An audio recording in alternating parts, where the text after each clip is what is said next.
চৌধুরী আব্দুল্লাহ আল মামুনের বিচার গতকাল থেকে শুরু হয়েছে।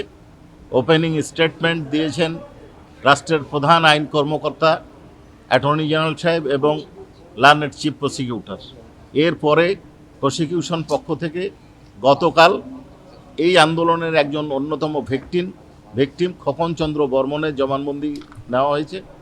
আজকে আরও দুইজন ভিকটিম ইমরান আব্দুল্লাহ আল ইমরান এবং পারভিন, এই তিনজনের এই 2 দিনে জবানবন্দি নেওয়া হয়েছে। ডিফেন্সের পক্ষ থেকে তাদেরকে জেরা করা হয়েছে।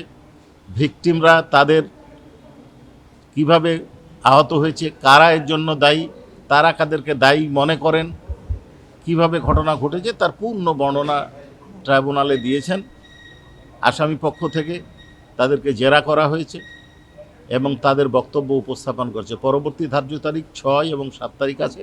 আমরা বাকি ধার্য তারিখে পর্যায়ক্রমে সাক্ষী উপস্থাপন করব। এই সাক্ষীরা তাদের সাক্ষ্যে এই ঘটনার জন্য কোনো স্থানে শেখ হাসিনা, আসাদুজ্জামান খান কামাল, চৌধুরী আব্দুল্লাহ আল মামুন, ওবায়দুল কাদের এবং শামীম ওসমানকে দায়ী করেছেন কেউ, আবার কেউ 2-1জনকে বাদ দিয়েছেন। তো সকলেই 3জনই শেখ হাসিনাকে দায়ী করেছেন।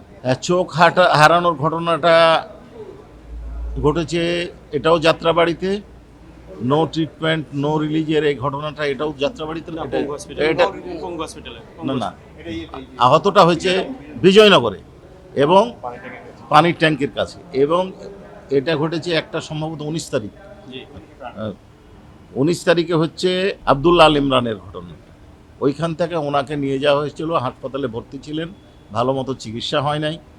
ওনার সামনে বলা হয়েছে যে নো রিলিজ নো ট্রিটমেন্ট। উনি মনে করেছিলেন যে হয়তো চিকিৎসা হবে, কিন্তু পরবর্তী যে অবস্থাগুলো দেখেছেন উনি, তাতে ওনার কাছে মনে হয়েছে যে নো রিলিজ নো ট্রিটমেন্ট অর্থ হচ্ছে যে রিলিজও দেওয়া হবে না, ট্রিটমেন্টও দেওয়া হবে না।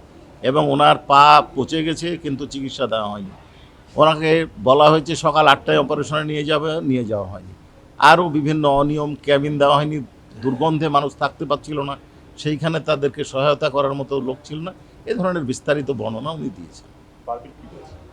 পারভিন কিভাবে একজন মুমূর্ষ রোগীকে, মুমূর্ষ আহত ব্যক্তিকে বাঁচানোর অবস্থায় উনি তাকে উদ্ধার করতে গেছিলেন, তাকে কিভাবে হত্যা করা হয়েছে, তার চোখে কিভাবে গুলি করা হয়েছে তার বর্ণনা দিয়েছে।